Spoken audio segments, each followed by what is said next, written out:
There are forces of good and forces of evil at work in the world today.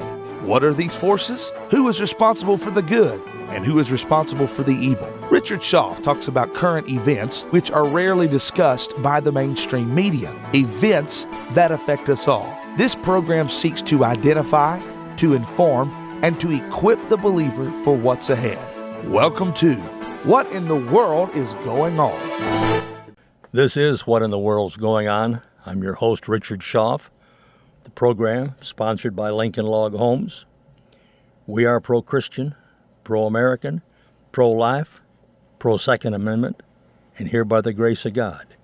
And if you do have an interest in a log home, you call. I'll work with you personally and get you a good price on it. Well, we've seen a lot of interest in the kneeling by the football players and Nike commercials and all of that. This, I thought, a kind of an appropriate response. The police take a knee, then walk out on the Redskins, leaving them stranded in their locker room overnight. That's right, the Washington Redskins allowed 11 of their players to take a knee for the national anthem Monday night. That was a week ago. This enraged some fans and local law enforcement in Philadelphia. After the game, the 14 officers assigned to seeing the team safely to their bus decided to show them the same respect that they were showing our veterans. The police lined up in front of the door, took a knee, put a fist in the air, and shouted, "Blue Lives Matter." Then the captain informed them that, quote, they were on their own, and the police walked out. With nobody to make sure they weren't mauled by the angry fans, the players decided to hunker down for the night and have a little slumber party right in their locker rooms. Well, they didn't really have a choice. Their buses were sitting outside. It was a long ride ahead of them, and it wasn't until 5 a.m. when tailgating closes at the stadium that the team was safe enough to start their long haul back to the D.C. without a police escort to get to their buses, of course. The Philadelphia Police Department released a statement that those officers are on a stadium payroll during games and therefore not subject to disciplinary action. Stadium officials say the matter will be handled internally. In other words, good job, fellas. Show these entitled brats how things really work in the real world. Liked it. Wanted to share it with you. A friend sent me this, a little background on the NFL. He said, I hope this helps us to understand just when and why the public respect for the NFL organization started to crumble. It was in 2012, the NFL had an issue with Tim Tebow. He was kneeling for each game, kneeling to pray. They also had an issue with Tebow wearing John 3:16 as part of his eye black to avoid glare, and they made him take it off. In 2013, the NFL fired Brandon Marshall for wearing green cleats to raise awareness for people with mental health disorders. When 2014, Robert Griffin entered a post-game press conference wearing a shirt that said, quote, "No Jesus, no peace," end quote, he was forced to turn it inside out by an NFL uniform inspector before speaking at the podium. In 2015, D'Angelo Williams was fined for wearing, quote, "Find the Cure." That was eye black. It was for breast cancer awareness, and he was fined. In 2015, William Gay was fined for wearing purple cleats to raise awareness for domestic violence. You see, of course, the NFL doesn't have a domestic violence problem themselves. They couldn't relate. In 2016, the NFL prevented the Dallas Cowboys from wearing a decal in their helmet to honor the 5 Dallas police officers killed in the line of duty. In 2016, the NFL threatened to fine players who wanted to wear cleats to commemorate the 15th anniversary of 9/11. So tell me how the NFL supports free speech and expression. All of a sudden, it seems quite clear it's based on these facts that the NFL has taken a position against any action by their players that demonstrates respect for any issue. Doesn't make any difference if it's for God, social causes such as mental health, cancer, domestic violence, for cops killed arbitrarily for being cops, for the memory of 9/11. But They will allow demonstrations of disrespect for our national flag, our national anthem for America and for the American people. They're going to do that if it'll help mollify a particular group and its supporters. You know, the Colin Kaepernick incident. That's who and what the NFL has shown itself to be, folks. And I see that their attendance in the last game played was down 10 or 15%. That equals dollars, in case you hadn't figured it out. Oh, well, just wanted to mention it. In a change of subjects, Judge Jeanine, you see her on Fox, she wrote a book recently that I read, it was very good. She blasts the corrupt Democrats and Sessions, and she says that Trump was framed. Judge Jeanine calls on Attorney General Jeff Sessions to resign for not handling the Dems' corruption. She's accused the Democrats of corruption for framing President Trump. Judge Jeanine Pirro has gone on the record to accuse the Democrats and senior law enforcement officials of colluding to frame President Trump. Her words. While calling on Attorney General Jeff Sessions to resign for not handling the situation correctly. During a recent radio interview on WNYMAM, Judge Jeanine revealed that she's an ardent defender of Donald Trump because he's so clearly being framed. The former judge blasted Attorney General Sessions, accusing him of, quote, hiding in the corner, instead of, her words again, looking at the Democrat corruption. She's also backed the president's claims that he's the subject of a witch hunt, saying that Trump was framed to prevent an attempt to prevent the outsider from being elected.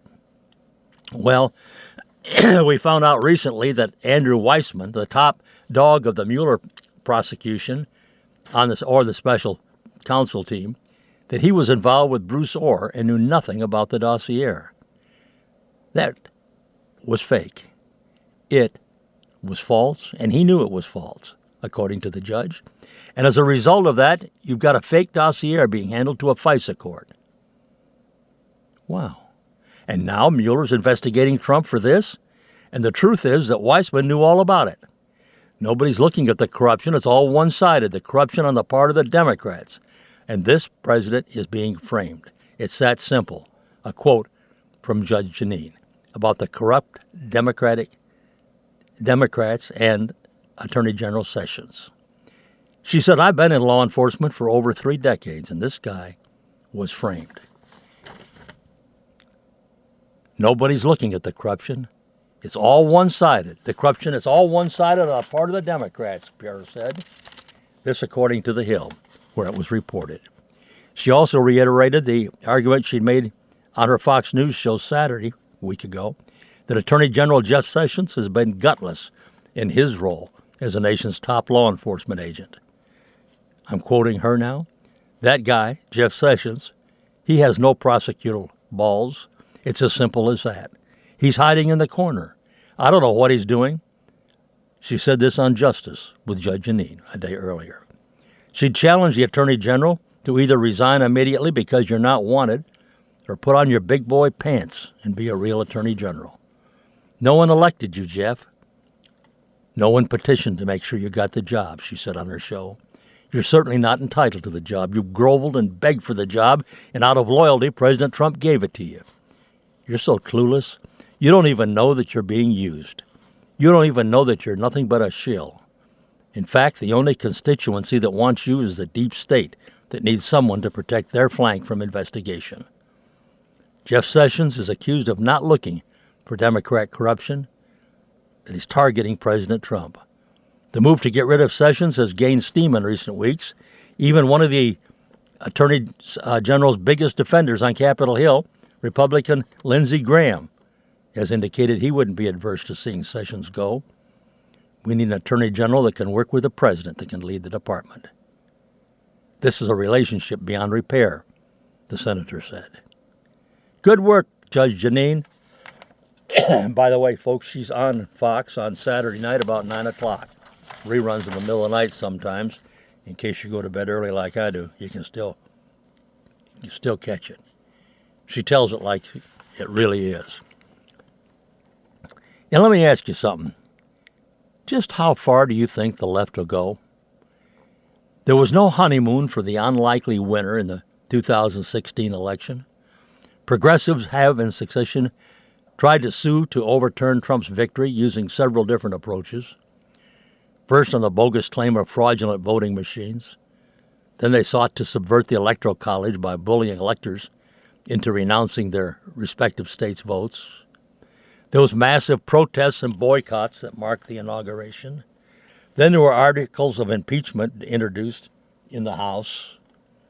Some sued to remove Trump on a warped-up interpretation of the Emoluments Clause of the Constitution. Others brought in psychiatrists to testify that Trump was ill, disabled, or insane and should be removed in accordance with the 25th Amendment. We had that right after he took office, and of course we're seeing it right now, this past week. The former FBI director, CIA director, and director of the Office of National Intelligence had variously smeared the president as a coward, a traitor, and a Russian mole. We're over 470 days into Robert Mueller's investigation, and the special prosecutors, who's got a team of lawyers and investigators, has in large part, the team has been made up of either Clinton donors, clear Clinton partisans, lawyers who have in the past represented Clinton interests or employees, or partisans already removed for expressing clear Trump hatred. The media grew ecstatically over its creation. They're dubbing it an all-star or dream team. This, as leaks assured the public, that next week, next month, or soon, there'd be a sensational indictment proving Trump colluded with the Russians to win the presidency. We've gone through the psychodramas surrounding Michael Cohen, Stormy Daniels, Michael Flynn, Jared Kushner, Paul Manafort, Carter Page, and a host of others. And any second, folks, any minute, somebody's going to be indicted for collusion in throwing an election, or they'd soon flip and end the Trump presidency. When we learned that Robert Mueller initially did not disclose to the media that he had fired Strozak and Lisa Page, and why he'd spaced out their firings to prevent the impression that they were connected, we were only reassured of the professionalism of the Mueller investigation. It was considered blasphemous to suggest that Mueller, Rosenstein, and Comey were all former associates and friends, buddies, and thus it'd be awkward to assure the public that they could pose as disinterested investigators, given the reality that some of the investigators might soon end up as the investigated, with indictments of Manafort, Flynn, and some minor Trump officials. When those followed that they had nothing to do with the original mandate of collusion, the press cheered them as appetizers for the main course of impeachment to come.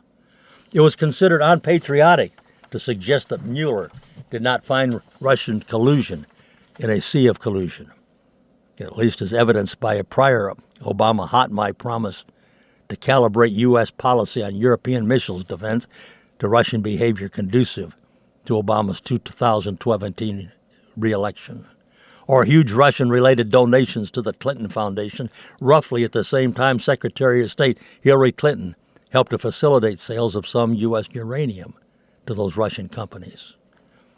Trump is said to be paranoid, uncouth, reckless, and crude. Well, sometimes he has been. But no prior president has been under investigation for 80% of his first 2 years in office by an investigator team that's so patently compromised by conflicts of political interest and so unable to find collusion or wrongdoing in a sea. It was what is likely to turn out to be an FBI, CIA, and Justice Department criminality in 2016. Progressives are urged to go to stores, gas stations, restaurants, and confront Trump administration officials in a sort of Obama-like get in their faces or take a gun to a knife fight. That type of advice to make life miserable for anyone who dare work for Trump. A former Clinton aide has organized adolescent noisemaker rallies near the White House. This is to make so much racket that Trump might not be able to sleep in the presidential bedroom. Restaurants have refused to serve Trump appointees. And there's no respite from the war against Trump. The NFL, the NBA, late-night comedy shows, cable news, sitcoms, Hollywood movies, books, and music have all found ways to turn their talent and their shows into anti-Trump theater. There's no respite, no refuge. Not the Super Bowl, not the Emmys, not the Grammys, not the Oscars. Almost every respected American culture has been weaponized to delegitimize Trump, our president. Is the anger then that we are in a depression, war, or plague? Actually, no. The economy, folks, is growing at rates that we've not seen in over a decade. Unemployment, especially minority joblessness, it's at a historic low. Even the stock market is at record high. The United States is now the world's largest producer in oil, natural gas, and coal. Consumer and business confidence is at an all-time high. NATO is recalibrating its military contributions to increase defense spending. North Korea has stopped talking about nuking our west coast. The Iranian theocracy is panicking after the end of the Iran deal. There have not been many incidents of this year of Iran hazing the U.S. ships. China is scrambling to find ways to readjust its lopsided trade surplus induced by commercial cheating and dumping. Never has a Republican president appointed and had confirmed more conservative and stellar judges. The national security team of Pompeo, Bolton, Madison, Haley's perhaps the most skilled since World War II. Why then the hate, the furor, the sheer mania? Well, folks, you see, the left has lost what it thought was a sure-thing election. There's now no assured 16 years of Obama-Clinton regime that would complete what Obama had called the final fundamental transformation of the United States. It cannot accept that it blew certain victory. A huge fundraising advantage, a toady media, massive defections of Republican establishment intellectuals and pundits, the lack of prior military or political experience of candidate Trump, and a popular vote plurality all proved for naught. The unimaginable then became all too real.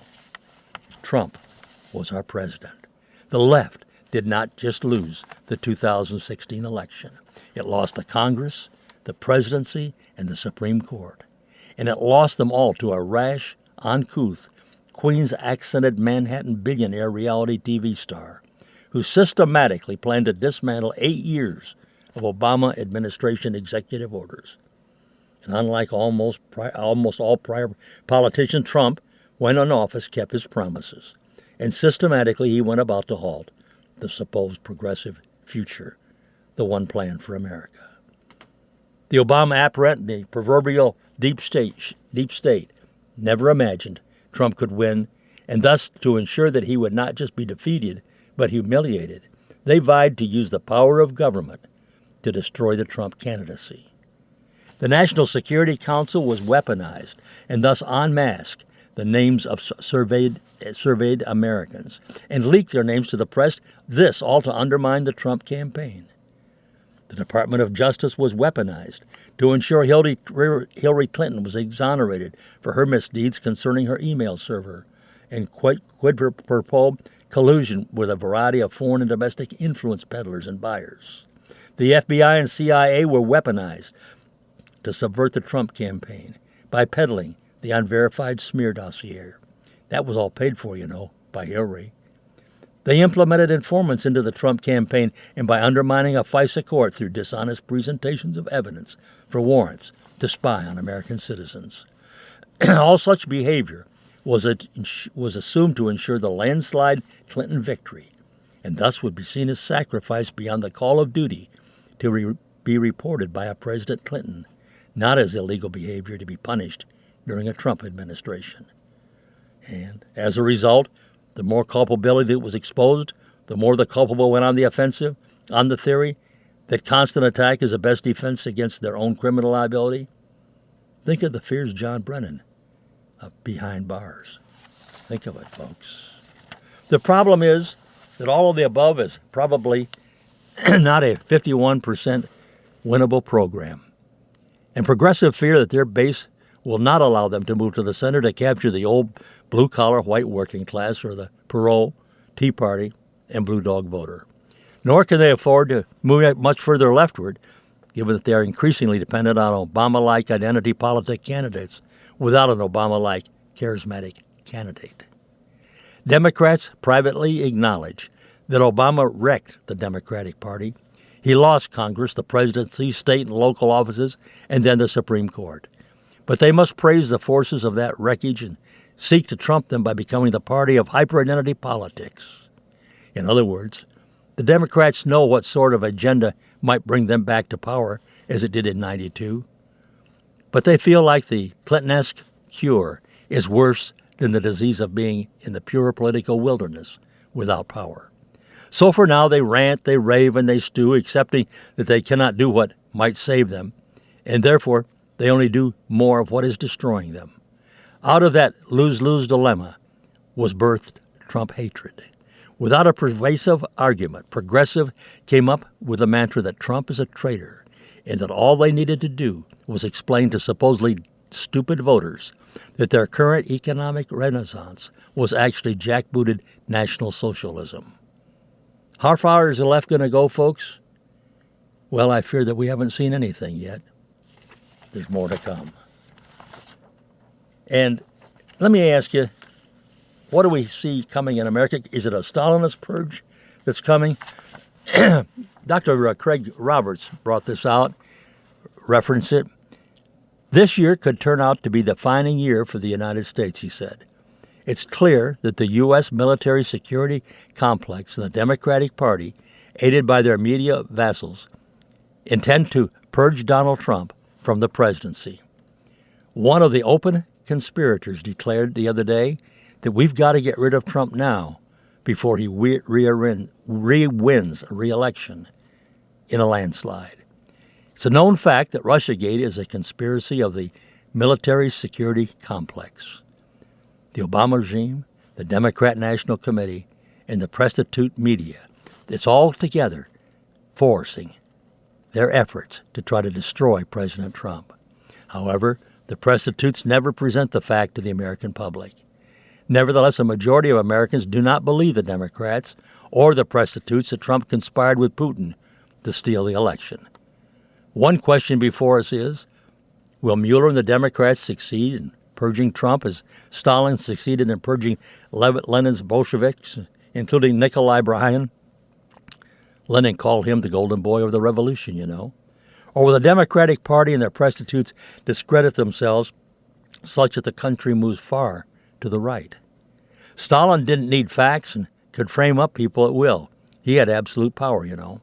In the U.S., the prostitute media, like Stalin, doesn't concern itself with facts, but the prostitutes do not have absolute power. Indeed, few people trust them, and even fewer trust Mueller. Many are puzzled that President Trump has not moved against his enemies, as they have no evidence of the charges. Indeed, Mueller's indictments have nothing whatsoever to do with the Russian accusations. Why aren't Mueller, Comey, and Rosenstein and all the rest indicted for their clear and obvious crimes? Why, folks, I ask you? America's future turns on the answer to this question. Is it because the Trump regime is letting the prostitutes and the Democrats destroy their credibility? Or is it because Trump is weak, confused, and doesn't know how to use the power of his office to slay those who intend to slay him? If it is the former, then America will move far more to the right. If it's the latter, America will have had its own Stalinist purge, and the purge is likely to follow the Stalin model and to its extent down to those who even voted for Trump. I ask you, folks, which is it? Which direction are we going to go? And let's look at the deep state's active measures campaign against Trump. We've talked about it before, but let's look at it again. Like Caesar, Trump is surrounded by enemies. Like JFK, the deep state is determined to destroy him at all costs. President Trump is under 24-hour siege from the deep state traitors and their loyal minions in the mainstream media who seek to bring down his presidency. Be in no doubt, President Trump's enemies are your enemies. President Trump's enemies are America's enemies. President Trump's enemies are freedom's enemies. They seek to open our borders in order to flood the nation with cheap labor while creating a new voting bloc for the Democrats, who have been pretty much abandoned by middle America. They want endless, unwinnable wars in order to line their pockets and justify their government jobs and think tank titles. They wish to bring back trade deals that eradicate the nation's industrial output while putting the final nail in the forgotten man's coffin. They want high taxes, Soviet-style national health care, and the erasure of the Second Amendment. They don't believe in American exceptionalism in America. They do not believe in America first, but in a global government where America is only a seat at a children's table with no more equal to it in value than third-rate nations. The deep state, the establishment, and their obscene acolytes in the media, in Antifa, in BLM, in the resistance, they're all anti-American traitors who wish to destroy Trump. Why do they want to destroy him? Because he represents something they never will. The United States of America and its founding beliefs of small government and laissez-faire economics. The president is also a self-made man. You see, he never worked a day in his life for anyone, not for the U.S. government, before he was elected to office, and that very fact causes him to be hated by the Beltway establishment, which has never known a paycheck that was not signed by the U.S. Treasury. The deep state coup against the president is largely being orchestrated by the intelligence community. It smells, sounds, feels like an intelligence operation, and has from day one, folks. The deep state's greatest weapon is the KGB used to refer to as, quote, active measures. Active measures range from media manipulations to special actions involving various degrees of violence. They were used both abroad and domestically.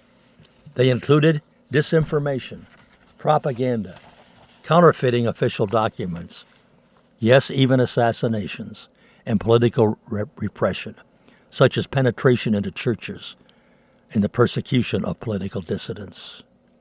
The active measure campaign really kicked into gear the first day the Russian collusion fairy tale was broadcast to the world. The Russian fairy tale serves three purposes. One is to justify why Hillary lost. Two, to depose Trump. Three, to ensure the globalist gravy train keeps running down the track. Using the oldest trick in the spy tradecraft bag, every treasonous act of the Clintons and the deep state conducted was now thrown at Trump. It was the Clintons who sold missile technology to China in the 90s. It was Hillary who opened up her server to Russian and Chinese hacking.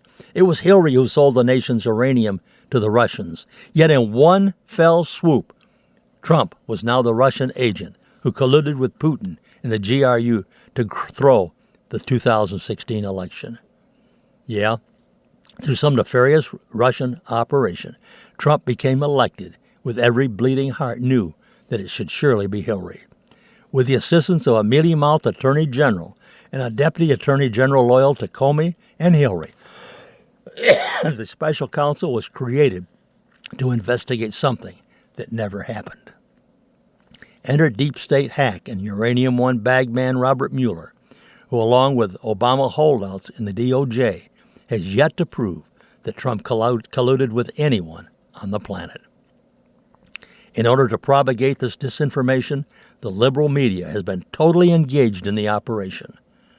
Like Hitler's propaganda minister Goebbels, the mainstream media hammered and continues to hammer the American public with the big lie that if told often enough, many will believe.